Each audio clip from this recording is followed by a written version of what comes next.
Mesdames, Messieurs, bonjour. Bienvenue dans cette vidéo traitant des objectifs intermédiaires et terminaux. C'est toujours avec vous, votre serviteur, Benoît Jean-Samuel, professeur de docimologie. Dans la vidéo précédente, nous avons étudié les objectifs généraux et spécifiques. Mais il faut dire que, parlant d'objectifs, il y a deux autres expressions qui sont couramment employées dans les textes sur les objectifs. Il s'agit bien des objectifs intermédiaires et terminaux. Pour être plus explicite, nous allons considérer un exemple.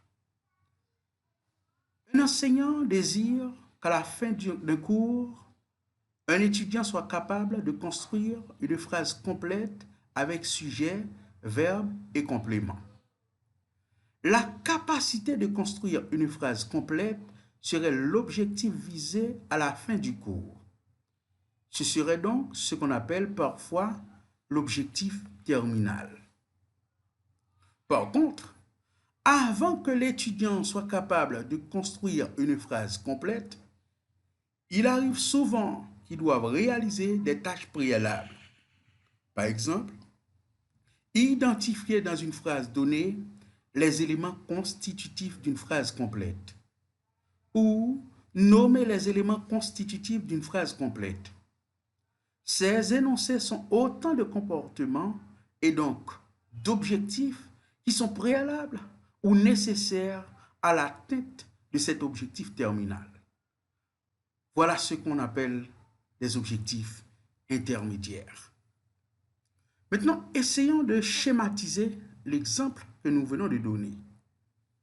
Nous avons un objectif terminal, mais pour pouvoir atteindre cet objectif, on doit passer par deux objectifs intermédiaires.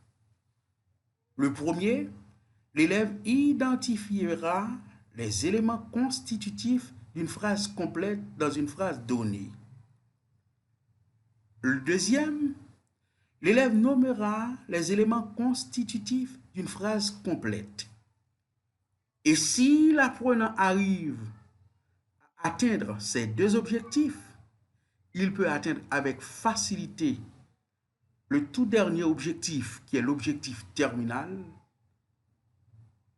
Disons, l'élève composera une phrase complète. Disons, les objectifs intermédiaires sont au service de l'objectif terminal. Quand l'apprenant atteint les objectifs intermédiaires, il peut atteindre avec facilité, avec aisance, l'objectif terminal. Mais il faut bien réaliser que la notion d'objectif intermédiaire et terminal concerne les objectifs spécifiques. Disons qu'il s'agit des objectifs intermédiaires ou des objectifs terminaux, ils sont donc des objectifs spécifiques. Techniquement parlant, les objectifs intermédiaires et terminaux sont construits de la même façon. Il serait donc impossible de les distinguer physiquement. Ce n'est qu'au moment où on les situe dans une séquence d'apprentissage donnée qu'il est possible de les distinguer. Celui qui est atteint à la fin d'une unité d'enseignement ou d'une séquence d'apprentissage est appelé objectif terminal. Les objectifs qui sont préalables à l'atteinte de l'objectif terminal dans une séquence d'apprentissage sont appelés objectifs intermédiaires. Il faut noter aussi que cette notion d'objectif intermédiaire ou terminaux est très relative. En effet, il est possible qu'un objectif terminal dans une séquence d'enseignement donnée devienne intermédiaire par rapport à d'autres objectifs qui suivraient ou bien par rapport à une séquence pédagogique plus importante. Là, je vais vous donner un autre exemple. Par exemple, là, je vais prendre l'objectif terminal que nous avons tout à l'heure. L'apprenant sera en mesure de construire une phrase complète. Supposons qu'un enseignant s'est fixé un autre objectif. Il a pour objectif, à la fin de la séance, l'apprenant sera en mesure de construire un texte de 2 paragraphes. Ça, c'est l'objectif visé à la fin de la séance. C'est donc l'objectif terminal.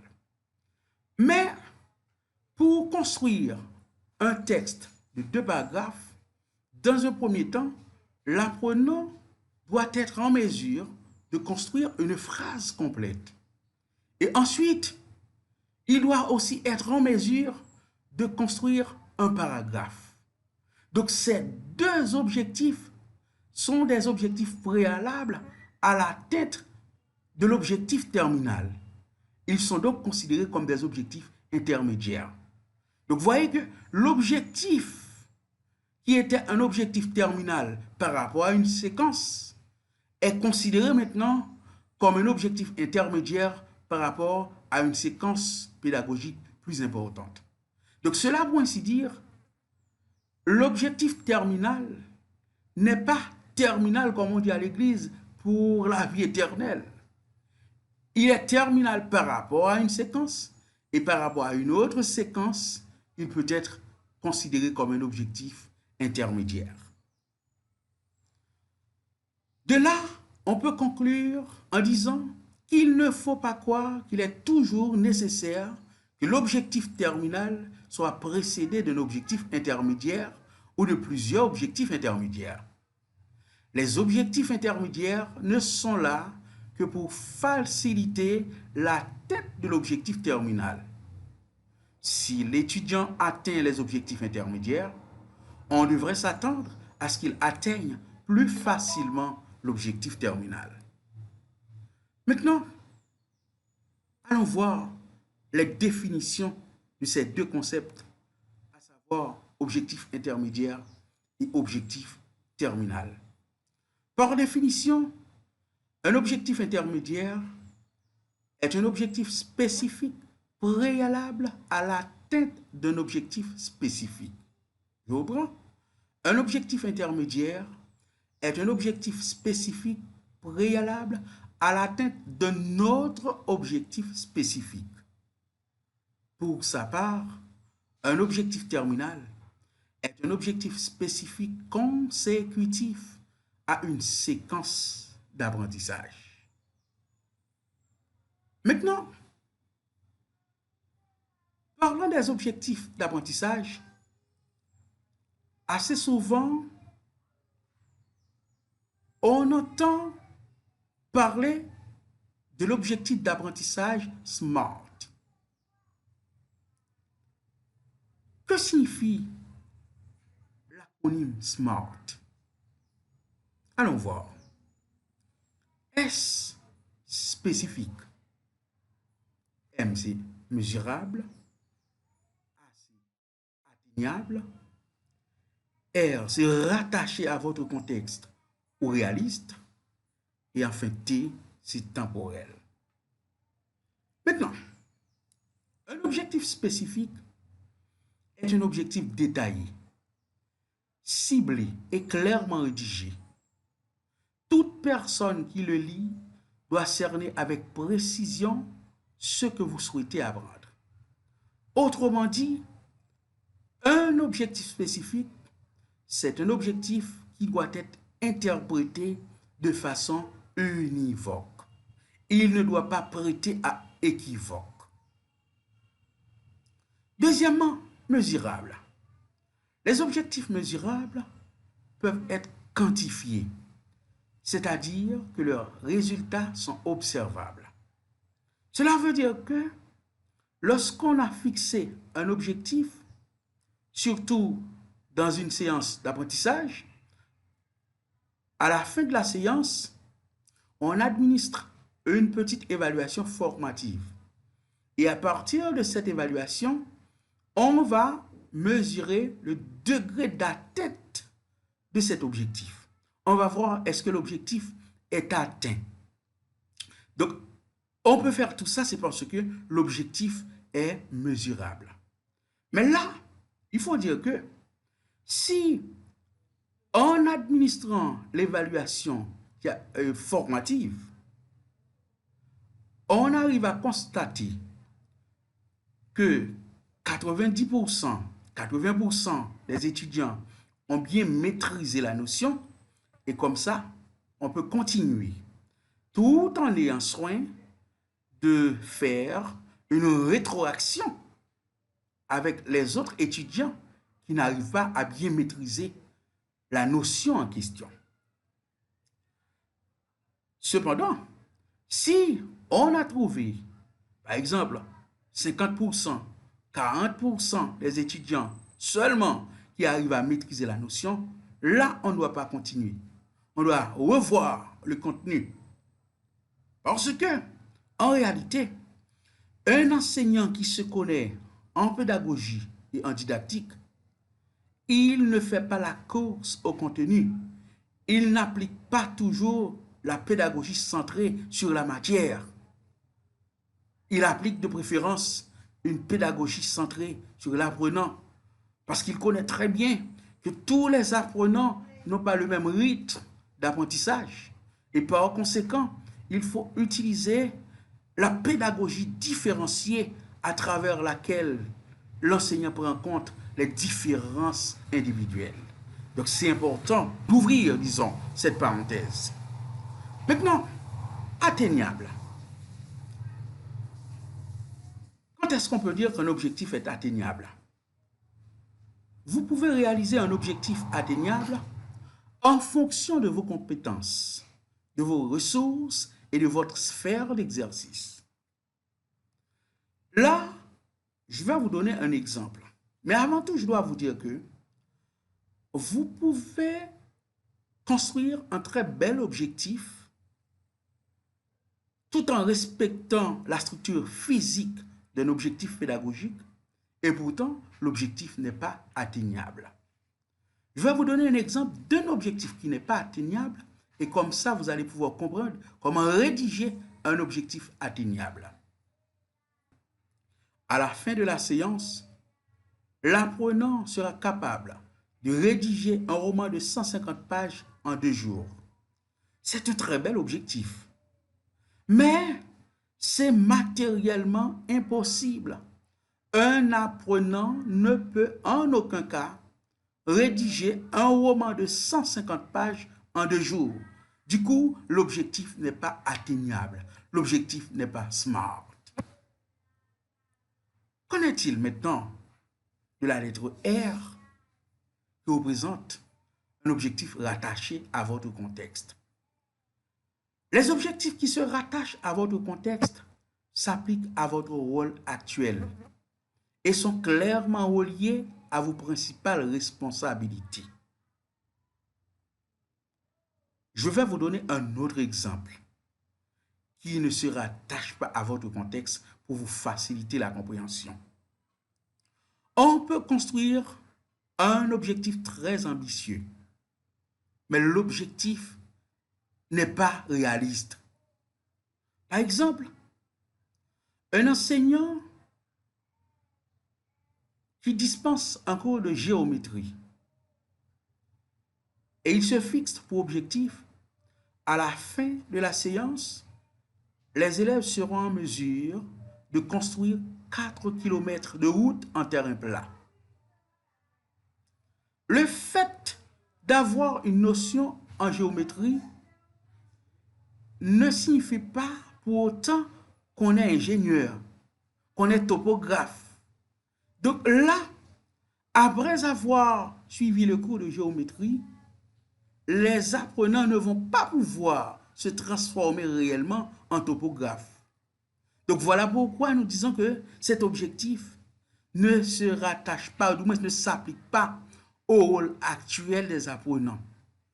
Ces objectifs ne se rattachent pas aux principales responsabilités de ces apprenants. Donc cet objectif n'est pas un objectif SMART. Il ne se rattache pas au contexte actuel des apprenants.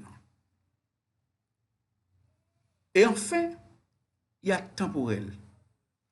Il y a le mot temporel, on voit le mot temps. Un objectif temporel est doté de délais et d'échéances précis qui vous permettent d'évaluer vos progrès et qui vous incitent à atteindre votre objectif. Donc, l'objectif n'est pas vague, il est limité dans le temps. Par exemple, quand on dit à la fin de la séance, les apprenants seront en mesure d'identifier les verbes du premier groupe. Ça, c'est un objectif qui est limité dans le temps. Il faut dire que on utilise aussi les objectifs SMART dans d'autres domaines d'activité. Par exemple, dans la gestion de projet, on peut se fixer comme objectif. Donc là, on a une construction à ériger. On dit, bon, après 12 mois, je serai en mesure de construire les 2/3 de la maison. Donc ça, c'est un objectif qui est limité dans le temps. Et comme ça, le fait que l'objectif est borné dans le temps, après 6 mois, on peut s'arrêter pour faire une petite évaluation de mi-parcours pour voir qu'est-ce qu'il nous reste à faire. Est-ce que nous devons augmenter la vitesse? Est-ce qu'on doit augmenter la quantité de main-d'œuvre de manière à pouvoir atteindre l'objectif en temps réel? Donc, à ce moment-là, on dit que l'objectif est temporel. Voilà, en gros, mesdames, messieurs, les détails qui concernent les objectifs d'apprentissage SMART. Il faut retenir que S veut dire spécifique, M, mesurable, A, atteignable, R, rattaché à votre contexte, et enfin T, temporel. Avant de partir, j'aurais aimé vous donner 2 exemples d'objectifs personnels SMART. Je veux perdre 8 kg et réduire mon indice de masse corporelle pour le faire passer de 27 à 24 kg avant le 30 novembre. Ça, c'est un objectif SMART.